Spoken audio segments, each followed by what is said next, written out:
हिंदुस्तान की शान और पंजाब की जान, ऐसी summer special very delicious and healthy ठंडी ठंडी लस्सी रेसिपी। आइए बनाते हैं परफेक्ट टिप्स के साथ।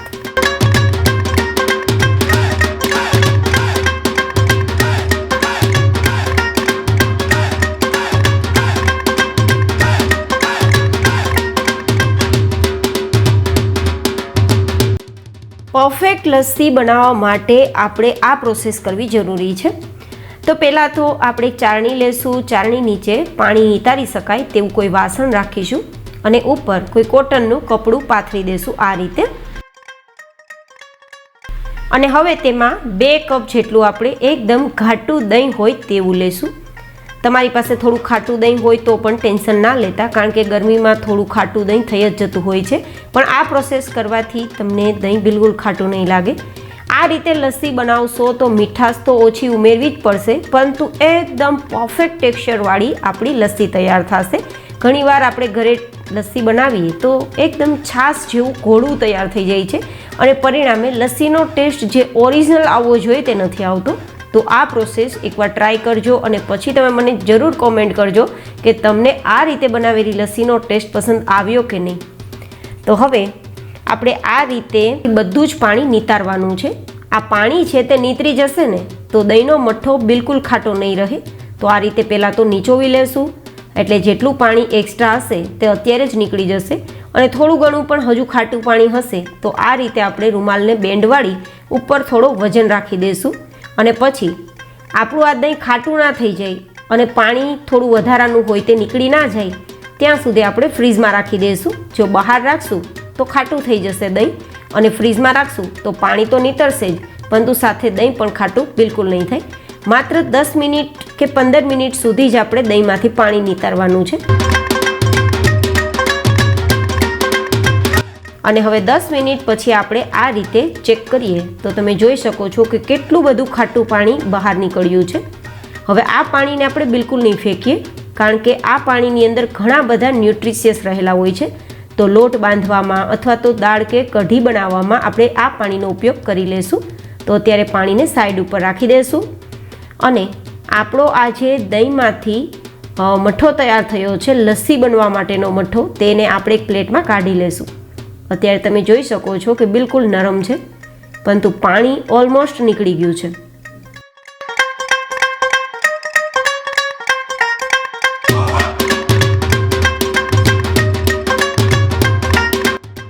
તો હવે તમે ટેક્સચર જુઓ કેટલું સ્મૂથ લાગે છે।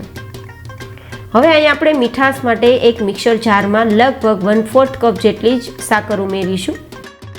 અહીંયા આપણે બહુ જ ઓછી સાકરનો ઉપયોગ કર્યો છે। જો કે ટ્રેડિશનલી જે લસ્સી બને છે તે ખાંડથી બને છે અને કાચી ખાંડ દહીં સાથે મિક્સ કરીને બને છે, પરંતુ આપણે સાકરનો ઉપયોગ કરીએ છીએ ને તો સાકર છે તે ઝડપથી ઓગળશે નહીં। તો મેં અહીંયા સાકરનો પાવડર તૈયાર કર્યો છે અને આપણે દહીંમાંથી પાણી નિતાર્યું છે ને તો ઓછી મીઠાશની જરૂર રહેશે। અને હું અહીંયા થોડો કેસરનો ફ્લેવર આપવા માગું છું, તો કેસરના ધાગામાં થોડું દૂધ ઉમેરી અને તેને પલાળી દઉં છું। કેસર નાખવું ઓપ્શનલ છે મિત્રો।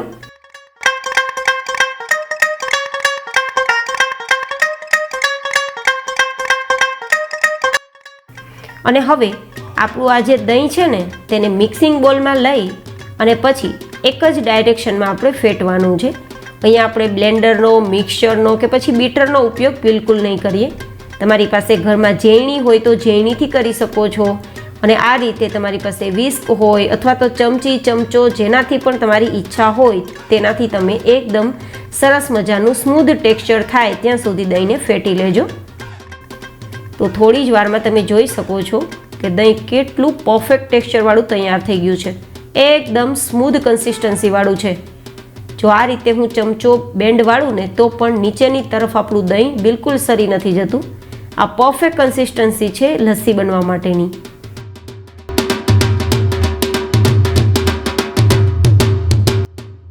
તો હવે આપણે એક બીજું મોટું મિક્સિંગ બોલ લેશું અને તેની અંદર આપણે જે તૈયાર કરેલો સાકરનો પાવડર છે ને તે ઉમેરી દઈશું। અડધા કપ જેટલું સાદું દૂધ લેશું। તમને લાગશે કે લસ્સીમાં થોડું દૂધ હોય, પરંતુ ઓરિજિનલ જે લસ્સી બને છે તે પહેલાંના સમયમાં દૂધથી જ બનતી હતી, પરંતુ સમય રહેતાં તેમાં દહીંનો પણ ઉપયોગ કરવામાં આવ્યો છે. અને અહીંયા આપણે માખણિયા લસ્સી બનાવીએ છીએ, તો મેં 1 ચમચી જેટલું માખણ ઉમેરેલું છે. અને હવે બધી જ વસ્તુ બરાબર મિક્સ કરી દઈશું. અહીંયા તમે બહારનું જે સોલ્ટેડ બટર આવે છે તે બિલકુલ ના ઉમેરતા. મેં આ ઘરનું જ બનાવેલું માખણ ઉપયોગમાં લીધું છે, તો પરફેક્ટ લસ્સીનો ટેસ્ટ આવશે. આ રીતે બધું જ મિક્સ થઈ ગયું છે. તો હવે આપણે જે દહીંનો મસ્કો તૈયાર કર્યો છે ને તે પણ ઉમેરી દઈશું.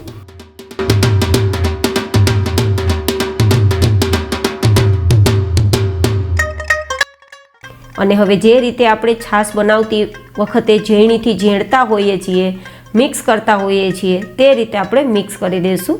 તો પરફેક્ટ ટેક્સચર લસ્સીનું તૈયાર થઈ જશે.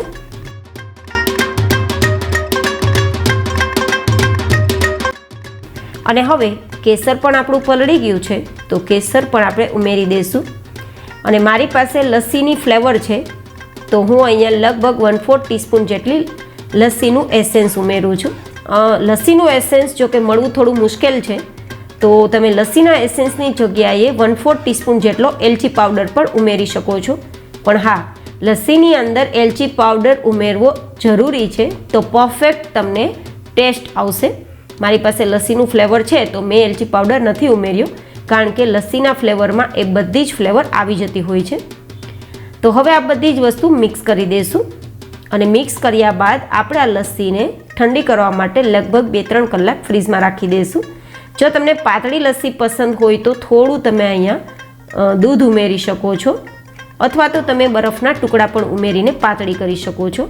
પરંતુ આ પરફેક્ટ કન્સિસ્ટન્સી છે. જો વધારે પાતળી કરશો તો એક છાશનું ફોર્મ લઈ લેશે અને છાશ જેવું બની જશે. બસ એટલા જ માટે લસ્સીનું ટેક્સચર આ રીતે આપણે તૈયાર કરીશું.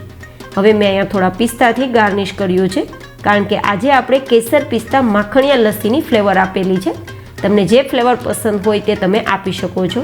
અને પછી તમે તમારી ચોઈસ પ્રમાણે આ લસ્સીને સર્વ કરી શકો છો. હું ઉપરથી બટર, થોડા કેસરના થ્રેડ એન્ડ પિસ્તાથી ગાર્નિશ કરીને સર્વ કરું છું. એન્ડ હા, સમર સ્પેશિયલ ઠંડી ઠંડી લસ્સી જો તમને માટલીમાં કે કુલ્લડમાં પીવા મળે તો ખરેખર બહુ જ મજા આવે મિત્રો. તો મેં આ રીતે કુલ્લડમાં પણ સર્વ કરેલી છે. તો તૈયાર છે આપણી સ્પેશિયલ ઓરિજિનલ પરફેક્ટ મેથડ સાથેની લસ્સી રેસીપી.